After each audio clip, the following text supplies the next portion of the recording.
Good afternoon, everybody. This is Mrs. Morales here, and it is time for Chapter 11 of Out of My Mind.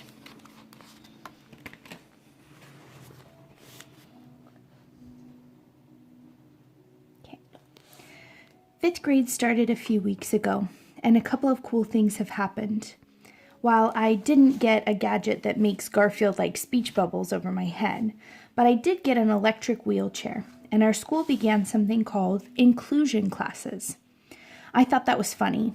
I've never been included in anything, but these classes are supposed to give kids like me a chance to interact with what everybody calls the normal students. What's normal? Duh. Comparing my new chair to my old one is like comparing a Mercedes to a skateboard. The wheels are almost like tire wheels, which makes the ride smooth and easy, like riding on pillows. I can't go very fast, but I can propel myself down the hall with just a little lever on the handrail. Or if I flip the switch to manual, I can be pushed if necessary. When Freddie saw it, he shouted, "Woohoo!" like I'd won the Indy 500. "Melly, go zoom zoom now. Want a race?" He spun his own chair in excited circles around me. I'm sure he could beat me, even at the subatomic speeds our chairs are set to. My electric chair is a lot heavier than my manual chair, and it's almost impossible for Mom and Dad to lift anywhere.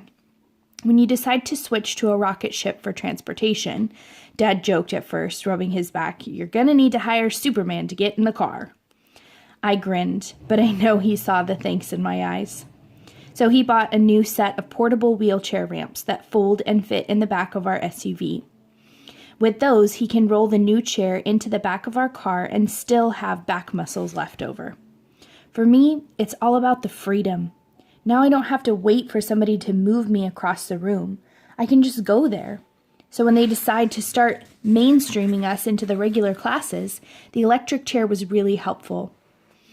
Our 5th grade teacher in room H5 reminds me of a television grandmother. Mrs. Shannon, a pudgy, wears lavender body lotion every single day, and I think she must be from the South because she talks with a real strong drawl. Somehow it makes everything she says seem more interesting. She told us on the first day, "I'm gonna bust a gut making sure y'all get out. Y'all can get out of this school this year, you hear? We're gonna read and learn and grow. I believe every one of y'all's got potential all stuffed inside, and together we're gonna try and make some of that stuff shine." I liked her. She brought in stacks of new books to read to us, as well as games and music and videos. Unlike Mrs. Billups, Mrs. Shannon must have read all our records, because she dusted off the headphones and even brought in more books on tape for me. "Y'all ready for music class?" she asked me one morning. "Let's get this inclusion stuff going."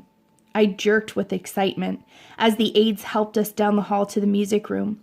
I wondered if I'd get to sit next to a regular kid. What if I did something stupid? What if Willie yodeled or Carl farted? Maria was likely to blurt out something crazy. Would this be our only chance? What if we messed this up? I could barely contain myself. We were going to be in a regular classroom.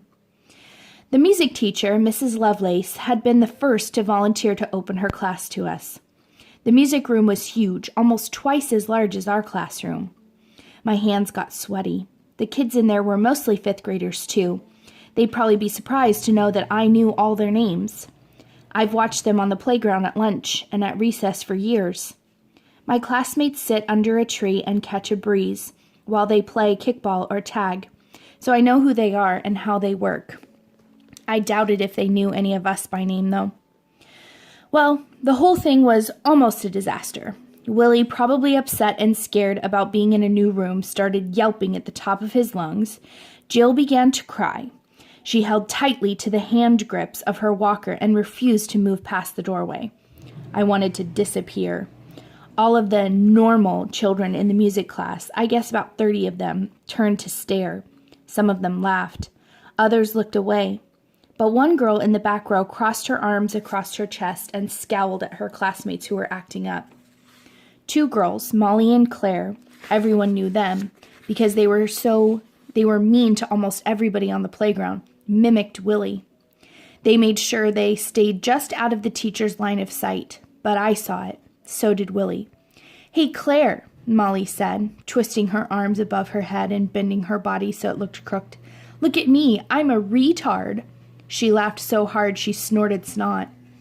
Claire cracked up as well, then let spit dribble out of her mouth. "Dum dum wum bum," she said, crossing her eyes and pretending to slip out of her chair. Mrs. Lovelace finally noticed, because she said sternly, "Stand up, please, Claire." "I didn't do anything," Claire replied. "You stand as well, Molly," Mrs. Lovelace added. "We were just laughing," Molly said defensively, but she stood up next to Claire. Mrs. Lovelace took both girls' chairs and slid them over to the wall. "Why'd you do that?" Claire cried out in protest. "You have perfectly good bodies and legs that work. Use them," Mrs. Lovelace instructed. "You can't make us stand the whole class," Claire moaned. "The Board of Education requires that I teach you music. There is nothing in the rule book that requires me to let you sit down while I do it. Now stand there and be quiet, or I'll send you to the office for showing disrespect to our guests." They stood. In the middle of the third row of chairs where everyone else was seated comfortably, they stood. This teacher was awesome. After that, things went more smoothly. Jill, who had continued to cry, had been taken back to our room by one of the aides. The rest of us sat quietly in the back of the room. Mrs. Lovelace began class once more. "I think we need a moment to gather ourselves, children." She sat down at her piano and began to play Moon River. And then she switched to the theme song from one of the new vampire movies. Oh yeah, she knew what we liked. When I started seeing the colors, I knew she was good. Forest green, lime green, emerald. I glanced over at Gloria. Instead of sitting all curled up like she usually did, her arms were outstretched, like she was trying to catch the music and bring it to her. Her face was almost glowing. She began to sway to the music. Then Mrs. Lovelace completely changed the tempo and played the opening tunes to take me out to the ball game. Willie clapped his hands wildly. Finally, the teacher started to play Boogie Woogie Bugle Boy. Dad would have loved it. Kids started to shimmy in their seats. Maria got up and started dancing. She clapped loudly, never quite on beat, but to a rhythm that was all her own. Mrs. Lovelace paused at the end of the song. "Music is powerful, my young friends," she said. "It can connect us to memories. It can influence our mood, our responses to problems we might face." She cut her eyes at Claire and Molly, who still stood in the empty places where their chairs had been. I wanted to tell Mrs. Lovelace I liked music too.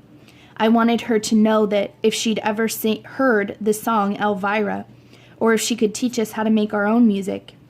I tried to raise my hand, but she didn't notice me. It must have looked like just another one of those random movements that kids like me seem to make. But I had this feeling that Mrs. Lovelace was someone who'd take the time to figure me out. The teacher went on, "Before I continue with the lesson, let's make this a real inclusion experience. Perhaps our friends from room H5 would like to sit with the rest of us instead of being stuck in the back." Freddie heard that and took his chance. He put his chair into gear and zoomed to the front with the big room and shouted, "I'm Freddie. I like music. I go fast." The class laughed. I can tell the difference between people making fun of us and people being nice to us. Freddie could too, so he joined in the laughter. Mrs. Lovelace, momentarily startled, then went over to Freddie, shook his hand, and welcomed him to the class. She sat right there in front next to a boy named Rodney. Rodney gave Freddie a high five, and the two of them grinned at each other. Okay, I had to admit, I was jealous. Mrs. Lovelace asked an aide to bring Gloria down to the front to the piano. A girl named Elizabeth glanced at Gloria nervously, but she didn't move away when Gloria was wheeled next to her. Elizabeth's best friend is a girl named Jessica. At recess, they sit together near the fence and share granola bars. I've always wondered what they whispered about. I also noticed that everything Elizabeth does, Jessica tries to outdo. Like if Elizabeth beats her running to the fence, Jessica insists they run again so that she can win too. Or if Elizabeth gets a new book bag, Jessica will have a new one the next day. So when Elizabeth started talking to Gloria, who looked terrified, Jessica raised her hand and asked if one of the H5 kids could sit next to her. Maria might have trouble figuring out some stuff, but she's a real friendly person. I want to sit by the blue shirt girl. I want to sit by the blue shirt girl, she demanded. She stomped down to Jessica's seat and sat down next to her. Then she jumped back and gave Jessica a hug, then gave a hug to the kid sitting closest to Jessica. One kid stiffened up when she touched him, but I was surprised that most of them let her hug them. Molly and Claire, since they were standing, had no choice. Ooh, yuck, Claire whispered. Cooties, Molly whispered back. Mrs. Lovelace raised an eyebrow, then cleared her throat. It seems like you two like to stand. You'll continue to do that the rest of this week. Oh man, this sucks, I heard Claire say. Molly had sense enough to say nothing. Maria didn't notice. She even kissed Claire on the cheek, and that was funny. Willie ended up next to a large, friendly boy named Connor. I'm going to pause this real quick.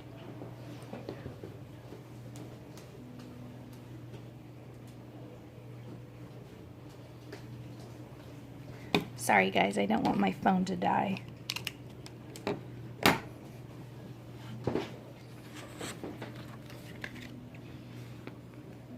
Ashley and Carl were absent that day, so that left me sitting in the back of the classroom by myself.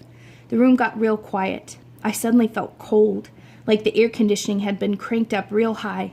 I got goosebumps. The teacher looked around the room, expectation on her face. I guess hoping that somebody would volunteer to take me. At that moment, I would have given anything to be back in the Bluebird room instead of sitting there with 30 kids staring at me. Finally, a girl got up out of her seat and walked over to my chair. She squatted down and looked me directly in the face. Then she smiled. It was the girl with the long hair who had frowned at her friends laughing. I'm Rose, she said, her voice soft. I smiled back, and I tried really hard not to kick or grunt or make a noise that would scare her away. I held my breath and thought about calm, quiet things like ocean waves. It worked. I inhaled deeply and slowly, then pointed to my board to thank you. Rose seemed to understand.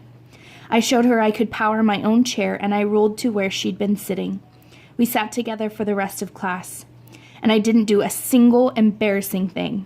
It ended way too soon. But ever since, every Wednesday, our little class of outcasts gets to join Mrs. Lovelace's music class. It's awesome. Jill, Ashley, and Carl eventually became a part of the group. Each one of us had been assigned a buddy to sit next to and interact with. Once they met her, all the girls rushed to be Ashley's buddy. I think it's like playing with a pretty little doll for them, but Ashley seems to like the attention. Claire and Molly eventually got their chairs returned, but they haven't chosen to be buddies for anyone yet, and that's fine with me. Elizabeth and Jessica have stuck with Gloria and Maria. Jill sits contently next to a girl named Aster. Rodney actually comes over at recess and talks to Freddie. Sometimes he pushes Freddie real fast in his chair, and Freddie loves that. And I get to sit with Rose every single Wednesday. On Tuesday, I can hardly sleep because I'm so excited. I make my mother pick out my nicest clothes on Wednesday morning, cool outfits like the other kids wear. I screech at her until she gets just the right combination. I make sure she brushes my teeth so my breath won't stink. I think about Rose all the time. I worry that she will change her mind and not like me. But Rose talks to me like I understand, and she tries to figure out what I'm saying as well. One day I pointed to new and shoes and nice on my communication board, then down to her feet to let her know that I had noticed she got new sneakers and that I liked them. At first, she seemed surprised that I could do this, especially since it sometimes takes me a long time to make my thoughts make sense using my board. One day I pointed to music and bad and stinky. Then I started laughing. Rose didn't get it at first. She pointed to the words again, then pointed to Mrs. Lovelace, who was playing some kind of jazz music on the CD player. I'm like Mom, not a big fan of jazz. It confuses me because it doesn't have a tune. Rose finally figured it out and said, "Oh, you don't like jazz?" Me neither. We both laughed so hard, Mrs. Lovelace had to put her finger to her lips to tell us to hush. Never in my life have I had a teacher tell me to be quiet because I was talking to somebody in class. It was the best feeling in the world. I felt like the rest of the kids. Rose tells me secrets sometimes. I know she bites her fingernails and she hates milk. She goes to church every Sunday but falls asleep until it's over. Me too. She has a younger sister just like I do. She even likes country music. Sometimes she tells me about trips to the mall with her friends. It would be so tight to be able to do that. And that's all for chapter 12, or 11. Next up is chapter 12. I would love to see your comments below on any predictions about Melody and her new friend Rose. Do you think that that's something that is maybe going to progress as the story continues, or do you think it's something that will maybe just remain in music class? I hope you guys are doing well. Take care.